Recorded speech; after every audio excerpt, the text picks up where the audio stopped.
Iya. Alhamdulillah ya, alhamdulillahirabbil alamin wa bihi nasta'in wa ala umuri dunya waddin. Wassalatu wassalamu ala asyrafil anbiya'i wal mursalin wa ala alihi wa sahbihi ajma'in. Amma ba'du. Alhamdulillah, puji dan syukur senantiasa kita sampaikan oleh Allah Subhanahu wa taala. Pada kesempatan pagi yang insya Allah penuh dengan berkah Allah, ini kemudian kita sekali lagi bisa menunaikan apa yang memang telah Allah perintahkan bagi kita semua untuk thalabul ilmi. Sampai-sampai orang yang bisa hadir di thalabul ilmi ini fadilah serta keutamaannya luar biasa. Rasulullah menyampaikan, man kharaja min baitihi li thalabil ilmi fa huwa fi sabilillah hatta yarji'a. Siapa-siapa yang keluar dari rumahnya kemudian dia berniat untuk thalabul ilmi, maka Allah perhitungkan sebagai jihad di jalan Allah sampai dia kembali. Artinya kita sudah keluar dari kamar-kamar kita masing-masing, keluar dari kenyamanan kita masing-masing, keluar dari segala kesibukan kita masing-masing untuk sama-sama bermuajahah dalam rangka thalabul ilmi. Maka insya Allah sesungguhnya saat ini kita sedang berjihad di jalan Allah, begitu bersukacita gitu ya di dalam Maulidun Nabi ini. Mudah-mudahan insya Allah keberkahan bagi kita semuanya, insya Allah. Amin amin ya Allah ya Rabbal alamin. Ya. Bunda-bunda sekalian, kita langsung saja, yaitu adalah tempat untuk terjem lafdiyahnya surah At-Takatsur. Nah, yang lalu kita mempelajari tajwidnya. Kemudian alhamdulillah bunda-bunda sekalian gitu ya, mengerjakan daripada tugas-tugasnya. Akan tapi saya mohon maaf gitu ya, untuk penilaiannya belum rilis ini gitu ya. Belum rilis untuk penilaian tajwidnya. Akan tetapi tidak mengapa ya, kita sekarang lanjut ke lafdiyahnya gitu ya. Yang lalu itu untuk tajwid itu memang saya batasi hanya beberapa tema saja, dari mulai al-qamariyah, al-syamsiyah, kemudian hukum ro, kemudian juga nun musyaddadah, mad aridli sukun.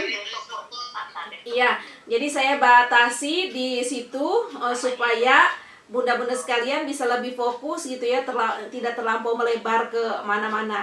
Jadi di tugas tersebut fokus saja terhadap hukum alif lam gitu ya, ada alif lam qamariyah dan syamsiyah, kemudian hukum ro gitu ya, apakah tafkhim atau tarqiq. Jadi dicari dari ayat yang berada di surah At-Takatsur, mana yang termasuk al-qamariyah, mana yang termasuk asy-syamsiyah, mana yang termasuk kalimat ro tafhim atau ro tarqiq, kemudian mana juga kalimat-kalimat yang termasuk kepada gunnah musyaddadah, kemudian termasuk mad arid lis sukun. Kemudian juga kalau tidak salah ada satu juga saya sampaikan untuk idhar halaqi gitu ya. Ya, jadi kalimatnya yang mana. Alhamdulillahirabbil alamin. Mudah-mudahan gitu ya materi-materi tajwid yang kita pelajari ini bisa menumbuhkan gitu ya, menumbuhkan energi positif bahwa ternyata ulumul Quran gitu, ilmu-ilmu Al-Quran ini luas gitu ya, tidak hanya terbatas pada perkara kemudian kita hanya mempelajari bagaimana cara membacanya, sifat hurufnya, makharijul hurufnya. Ini luas ilmu Quran ya, tajwidnya, kemudian juga nanti manfaat kita mempelajari tarjim secara lafdiyah. Ini insya Allah juga bisa menyempurnakan daripada bacaan-bacaan Quran kita. Kenapa? Karena dengan kita bisa menerjemahkan setiap kalimat, maka insya Allah bacaan Al-Qurannya akan semakin terarah dengan tepatnya. Kemudian kita akan berhenti serta memenggal kalimat itu di mana. Itu akan lebih indah, yang kemudian tentunya gitu ya, para malaikat yang mulia menyaksikan bacaan Quran kita akan lebih tersenyum, bahagia, memperhatikan. Kenapa? Karena kita membaca Al-Qurannya betul-betul tepat, baik mahrojnya, baik sifat hurufnya, baik tajwidnya, baik kemudian secara penggalan-penggalan kalimatnya. Kemudian juga ketika membaca Al-Quran kita paham artinya, ini bisa lebih memberikan sentuhan kepada kolbu kita gitu ya. Jadi tidak datar begitu saja. Walaupun baca Al-Quran datar begitu saja pun, Masya Allah, yang dinamakan terbata-bata, kata Rasul mendapatkan 2 pahala. terlebih-lebih gitu ya, terlebih-lebih dari mulai bacaannya terjaga sifat dan makhrajnya, terjaga juga tajwidnya, terjaga juga bagaimana penggalan-penggalan kalimatnya, lebih-lebih seperti itu. Jadi insya Allah siapa yang lancar membaca Al-Quran, kata Rasul, maka baginya adalah malaikat yang mulia. Jadi insya Allah malaikat yang mulia. Dan malaikat yang mulia ini adalah modal dalam rangka penjagaan untuk diri kita. Kenapa? Karena sungguhnya apalah kita atau siapalah kita, apalah kekuatan kita untuk bisa menghindar dari yang namanya gangguan iblis. Apalah kita sungguhnya kemudian kita bisa menolak jauh daripada yang namanya rayuan iblis. Maka dari itu pentingnya kita membawa serta malaikat yang mulia, karena malaikat inilah yang sungguh nanti akan senantiasa memberikan hembusan yang begitu segar kepada kolbu-kolbu kita, menjadilah kolbu dan jiwa yang begitu tenang sehingga tidak mudah itu yang namanya terjerumus pada godaan syaitan. Jadi ketika seseorang ingin tidak mudah tergoda serta terayu itu yang namanya iblis, maka modalnya apa? Modalnya malaikat. Kita tidak bisa modal-modal yang lainnya. Salah satu upaya agar kita mendapatkan perlindungan dari yang namanya malaikat yaitu adalah dengan cara berdekat-dekatan dengan Al-Qur'an. Waalaikumsalam warahmatullahi wabarakatuh. Ini Bunda Dian, alhamdulillah. Assalamualaikum Bunda Dian, sehat? Alhamdulillah. Ya. A'udzu billahi minasyaitonir rajim. Ya. Sekali lagi kembali lagi kepada bacaan a'udzu billahi minasya. Sya, ingat ya, sya dari tengah lidah. Sekali lagi. Kemudian dia hamas keluar udaranya. Sya. Jadi bukan sa tapi sya. Dari apa? Tengah lidah, antara lidah bagian tengah, kemudian dia menempel ke langit mulut atas bagian tengah pula. Ya. Kemudian dia tafasyi. Apa itu tafasyi? Menyebarkan udara di seluruh rongga mulutnya. Sya. Jadi udaranya menebar, ya.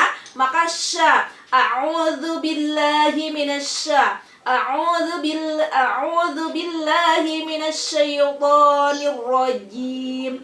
Jim, jangan jim, tapi jim.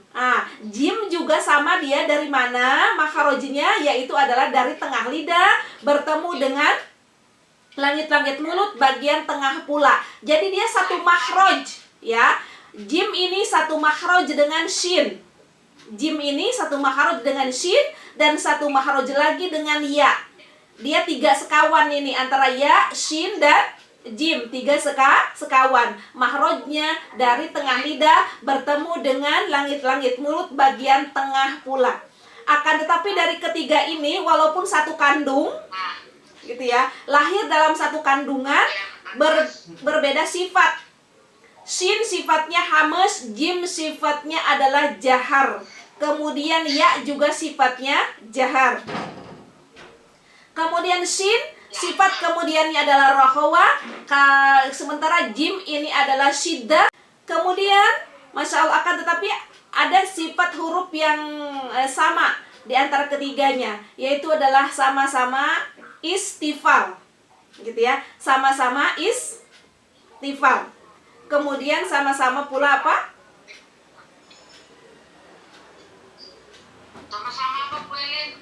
Sama-sama istifal, ya, tidak isti'la, gitu ya. Kalau isti'la itu adalah meninggikan dari pangkal lidahnya ketika mengucapkan seperti kalimat Allah, kalimat Allah, kalimat Allah, kalimat so. Jadi dia tinggikan itu pangkal lidahnya, itu namanya isti'la. Jadi huruf isti'la ada Allah, ada dha, ada to, ada so, kemudian ada go, kemudian ada kho, kemudian ada o.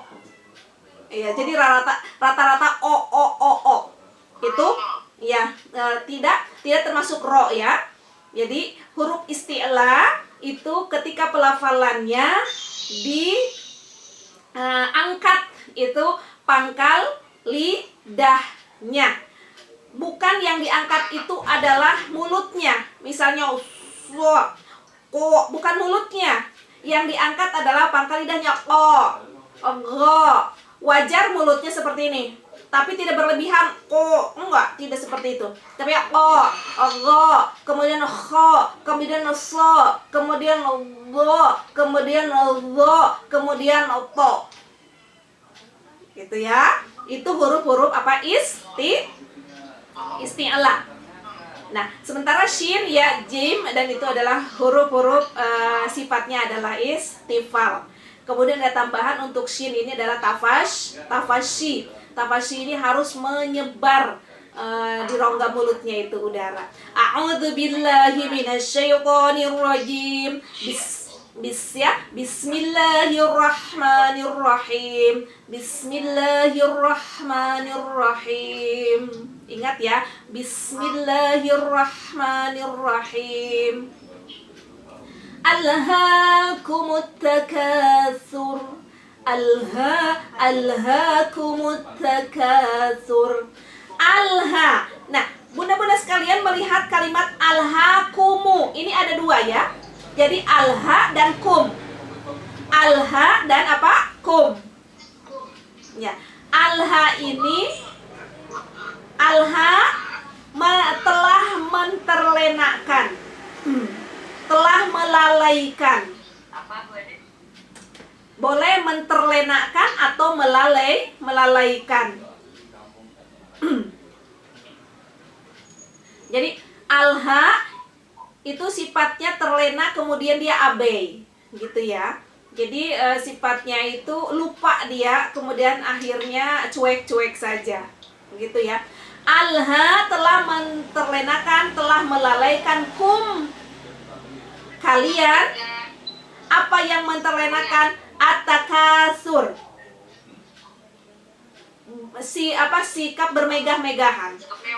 Ya, jadi kemegahan ini adalah alhaakum, telah menterlenakan atau telah melalaikan kalian. Ya. Jadi alhaakumu ini dua ya, alha dan kum. Alha telah melalaikan, kum kalian. Apa yang menterlenakan atau melalaikan kalian? At-takasur. At-takasur ini adalah bermegah-megahan, bermewah-mewahan. Nah, kemudian bunda-bunda sekalian, perhatikan di dalam kalimat tersebut at-takasurnya pakai alif lam depannya ya. Antara pakai alif lam atau tanwin kalau di dalam isim ini memiliki makna atau pesan tersendiri. Jadi ketika kita mendapati kalimat apakah menggunakan alif lam depannya atau tidak menggunakan alif lam kemudian digunakannya tanwin di belakangnya, ini memiliki arti dan pesan yang berbeda. Kalau diterjemah kita cukup saja at-takasur adalah bermegah-megahan atau bermewah-mewahan. Tapi kalau kemudian ke tafsir, alif lamnya ini memiliki makna bahwa ini bermegah-megahannya itu adalah secara kalimat khusus. Bermewah-mewahan adalah secara kalimat yang khusus. Dalam artian bermewah-mewahan atau bermegah-megahannya kemudian dia lupa sama orang lain. Dia lupa sama orang lain. Akan tetapi ketika kita memang diberikan kelimpahan dan kemurahan rezeki oleh Allah Subhanahu wa Ta'ala, kalau bisa disebut barangkali 7 turunan juga nggak ada habis-habisnya. Kemudian harta tersebut telah dikeluarkan atau telah disampaikan sebagiannya yang merupakan hak orang lain. Akan tetapi untuk ukuran kita misalnya yang biasa-biasa saja, apa yang dia gunakan, apa dia pakai setelah dia keluarkan sebagai hak orang lainnya tetap mewah, tetap istimewa, tetap mega. Jadi insya Allah kemegahannya serta kemewah-mewahannya tersebut insya Allah termasuk kepada hal barangkali sungguhnya merupakan syukur di sisi Allah Subhanahu wa Ta'ala. Karena apa? Walaupun dia tetap hidup megah, tapi sebagiannya dia telah keluarkan terlebih dahulu untuk orang lain. Nah, di sini atak kasurnya ini di sini atak kasurnya bermegah-megahannya ini adalah yang kemudian dia lupa sama orang lain. Jadi ketika diberikan kelimpahan rezeki, fokusnya hanya untuk memuaskan nafsunya diri sendiri. Ya, maka disebut dengan yang namanya at-takasur. At-takasurnya dengan alif lam di depannya. Gitu ya. Jadi tidak semua kemegahan itu kemudian bisa melalaikan. Sesungguhnya tidak semua juga mewah-mewahan itu bisa melalaikan. Maka kuncinya adalah gitu ya. Jadi kemewahan itu harus menjadi sebuah sisa sesungguhnya untuk kita syukuri setelah harta tersebut kita terlebih dahulu pisahkan. Yang menjadi hak orang lain itu pisahkan terlebih dahulu. Ada pisang goreng. Aduh. Ya. Jadi kita kembali lagi bahwa tadi untuk ilmu nahwu dan sorof gitu ya, biasanya suka saya bawakan, sertakan walaupun memang tidak banyak, itu ketika kita offline gitu ya. Kenapa? Karena memang perlu papan tulis. Maka dari itu kita berdoa mudah-mudahan corona ini segera selesai gitu ya, sehingga kita bisa melakukan ta'lim secara offline lagi. Jadi lebih bebas gitu ya, saya menerangkan di papan tulis dan lain sebagainya. Tapi melalui Zoom juga ya tidak mengapa. Ada lagi yang menyampaikan kepada saya, enakan juga Zoom katanya Ustazah, mulut Ustazah benar-benar kelihatan katanya kalau lagi melafalkan huruf. Begitu. Jadi insya Allah lah pada setiap keadaan pun sesungguhnya beserta manfaatnya. Tidak mungkin tidak ada kemanfaatan di dalamnya ya. Yang terpenting kita mah bersabar saja di sisi Allah Subhanahu wa Ta'ala. Offline hayu, online juga hayu. Iya, insya Allah. Kalla lau. Jadi kalau atau jika. Ta'lamuna, kalian mengetahui. Jadi ta'lamuna, kalian mengetahui ilmal yaqin.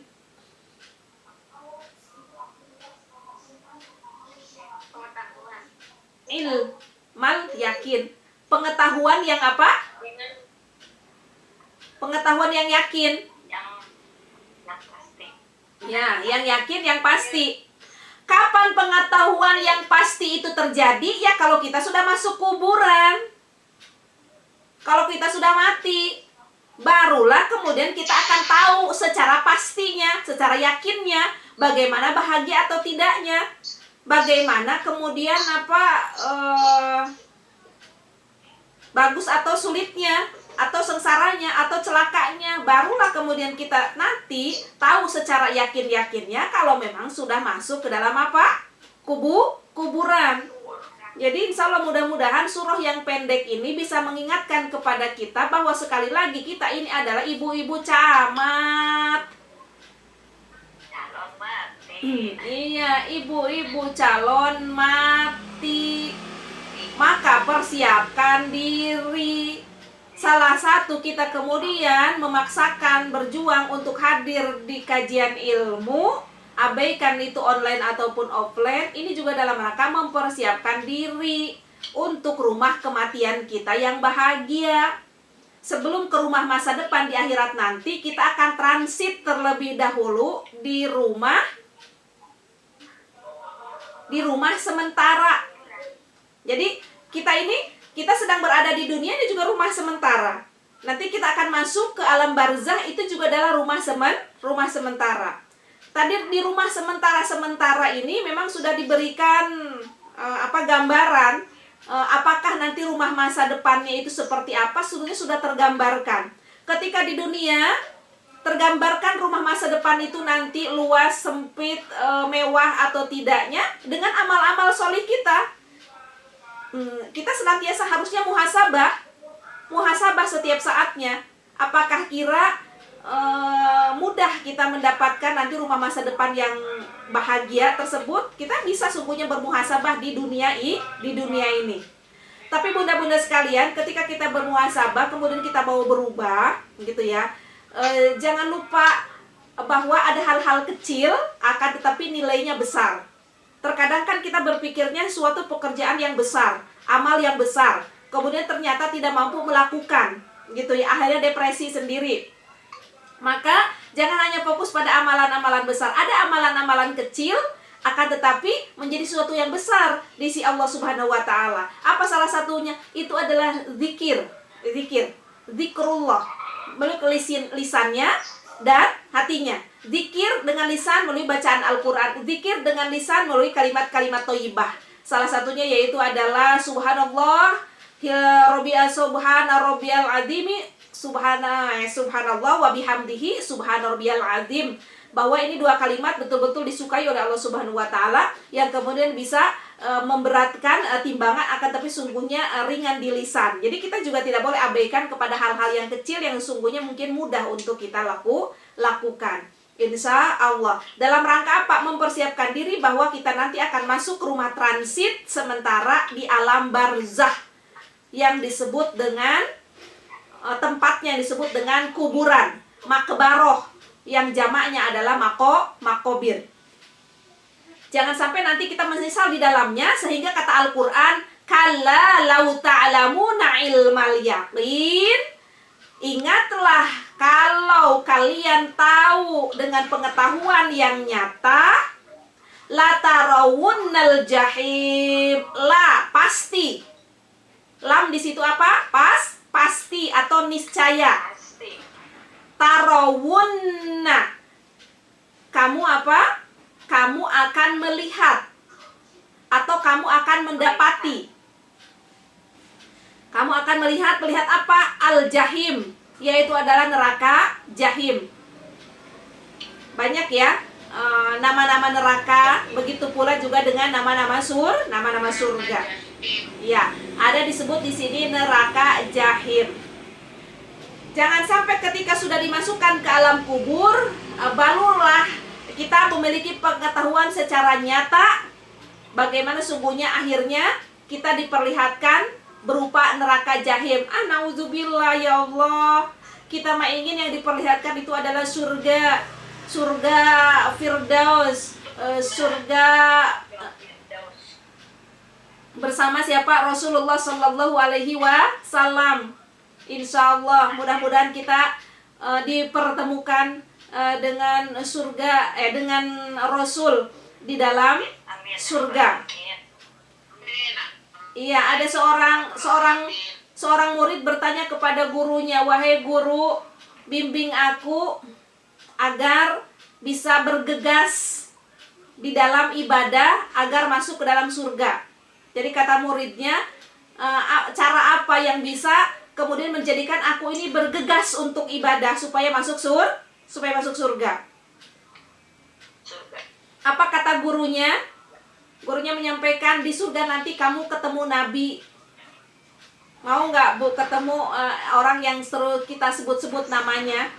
Kemudian juga orang yang selalu kita rindukan, kemudian kita cintai, sementara kita tidak pernah berjumpa dengan Nabi. Maka kata sang guru, kamu akan jumpa dengan Nabi di dalam surga. Maka bergegaslah untuk bisa beramal solih. Insya Allah. Kalla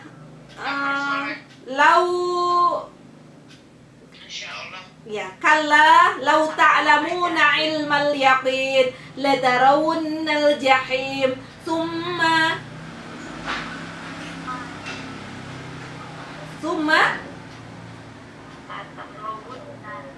la tarawunnaha ainal yakin. Nah, Bunda mendapati yang sebelumnya adalah ilmal yakin, sekarang adalah ainal yakin.